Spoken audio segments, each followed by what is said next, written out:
Ko nas določena oseba trigira, je to v bistvu signal, ki nakazuje na neke neizceljene dele nas samih. Gre v bistvu za neko povabilo k globljemu stiku s samim sabo, k prevzemanju odgovornosti za to naše lastno trigiranje, k raziskovanju teh lastnih bolečinskih delov. In raziskovanje teh bolečinskih delov nas lahko potem vodi do globljega opolnomočenja.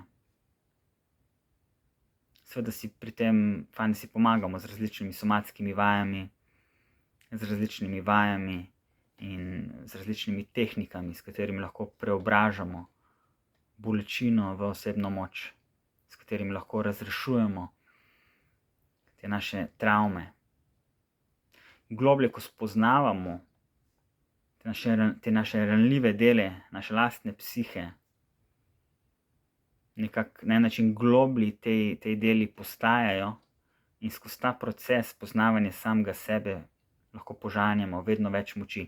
Tule je ena taka zanimiva anekdota, oziroma ogromno legend je napisanih na to temo in v Sloveniji je prisotna ta o Zlatorogu.